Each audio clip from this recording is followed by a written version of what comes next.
Hi, my name is Anna Metter. I'm a 4-H Youth Development Agent for Allen County and the University of Kentucky College of Agriculture, Food and Environment Cooperative Extension Services.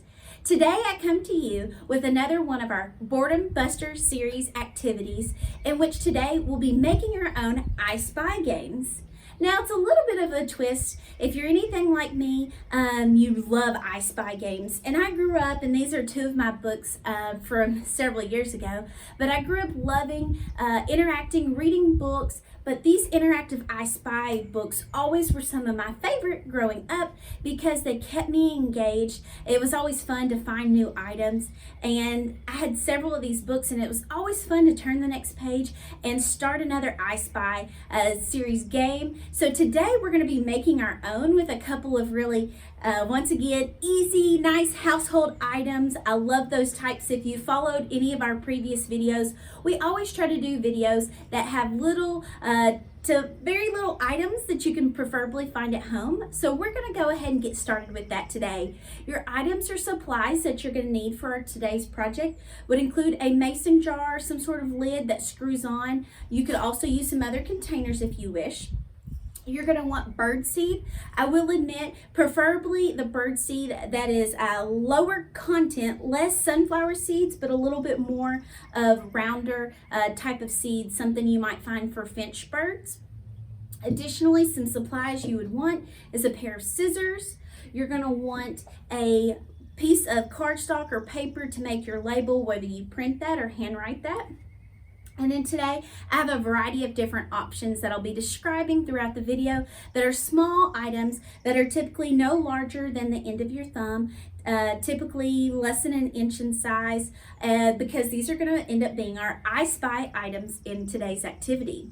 So let's go ahead and get started. If you got one of our kits from the extension office, your kit would have included a jar with birdseed already in it and a variety of different items in the bottom of your bag. So these are the types of items that we're going to be placing in. This activity is super simple. We're going to be placing each of these items into the jar. So to describe some of the types of activities or types of items that you may want to consider placing into your I Spy jar would be smaller objects. The largest of the objects I have is a crayon. I thought, that's a nice pop of color. So I'll place my crayon here in my jar. Some other things I've got, as I try to be a little bit more creative, is a spoon, a little bitty spoon. It's a taster spoon that we had at the office, but I thought that's a little neat. That's probably the end of the larger types of items I'm going to have. The rest of these are going to be kind of on the small side. Some other items to consider might be an eraser, a cap eraser, a thumbtack, a small hair clip that I picked up from the grocery store that maybe you have at home, a paper clip, a twist tie, this one's a smaller version one, a marble or pebble, and rubber band, a safety pin, and maybe consider even a couple different types of pins. We're going to have a staple. We're getting a little smaller, so we're getting finer objects. Those will be a little trickier later on. I found a small pebble out of my yard, garden beds. I found a teeny tiny cute little clothespin at the grocery store. An eyeball, ooh, just googly eyes, craft googly eyes. A small ponytail holder or hair tie. A bobby pin. A toothpick. A sewing needle, these are pretty small. And a piece of a puzzle. So those are just some items. The number of items that we've got in there right now is about 16 items, 16 to 20 items. That can be a pretty good amount. If you add just the items that were provided to you, those are already pre-listed on that label that was provided in your baggie. However, maybe you say, I really want to add some other things to my jar. I've left you a little bit of space and you might have to get a little creative, but you can add a couple of other items and or make another jar, and you can have several of these different I Spy games, and they're a lot of fun. Some other items you might consider having, I found a dice that could be pretty neat. You may consider small little pins or little things maybe out of your a jar at home, your odd and ends type of like drawer or jar. I found a little shell from the beach, possibly a button, a earplug for like shooting sports, cute little funny erasers, an old earring where it's kind of useless at this point. I've lost the other part, so here's an old earring. And these can also be a little tricky because the end of it may even look a little bit like that sewing needle, so you gotta be careful, and that kind of adds to the fun of it. And also today I've grabbed a couple of coins, so you can place a couple of different coins. Is a lot of fun.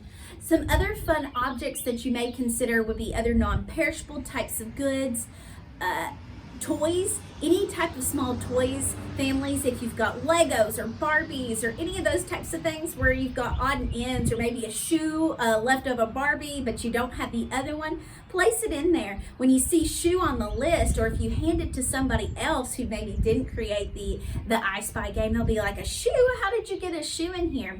So fun little maybe toys that you might have at home. Consider also board games. If you've got some of those board games where there's missing pieces but you've got a couple odds and ends, those are also really great little things that you can add into your I Spy jar. So to finish up our project today, I've talked about placing those items in here, nice and simple. Additionally, what we're going to do is we are going to go ahead and put our label. So you've got two pieces of your cap. You received a label in which you're going to need to continue to cut out. Go ahead and cut out the rest of your label. So you will need some scissors at home. You're going to want to follow the lines. I've already made this to size so that it fits in the inside of your cap. So sometimes that can be a little tricky, especially if you decide that you really enjoy this activity and you want to make another one at home. It may take you a little while to get used to finding that right size for the lid. If you do want longer longevity, you may consider either laminating this or using a clear packing tape and cutting that down. That's just going to kind of keep it a little bit longer, but I wanted to allow you all to add some names on there if you wanted to, so lamination would have made that a little difficult. But now that I've got it cut out, I'm going to take the flat piece with the seal. I'm going to place it straight down. I'm going to place that label right on top of it, okay? And finally, I'm going to place this upper seal lid on it. What you may also consider doing is, if you've made this one, you have no interest in changing, you're happy with the items you've got in here, especially if you've got maybe some younger kids or maybe some siblings that you think might be tempted to unscrew that lid and make a mess with all that birdseed. If you've got either hot glue or you've got a super glue at home, another great way to kind of seal this up and make it permanent. If you don't end up sealing it up, that's okay. It's okay. It'll be all right as long as no one opens it. But here's our finished product. So right now I'm just kind of twisting it around. As I'm twisting it, I can already see some items in here like the rubber band and the thumbtack and the crayon. But you might find that items maybe like that sewing needle are a lot harder to find or a lot more packed. Some other ways to kind of vary this activity is you can always add any of your own items from home, make your own label. The more birdseed you have, the more difficult it is to twist around, and some of those items get trapped in the jar. So that's something to consider if you're wanting to increase your difficulty level, or maybe you've got younger kids, shorter attention spans. You may actually leave a little less of that birdseed. Each of you all received Birdseed to about this point on your jar. If you want to make it a little bit more difficult, add just a little bit more in there or retract just to your likings. There's quite a bit of movement in this one right now.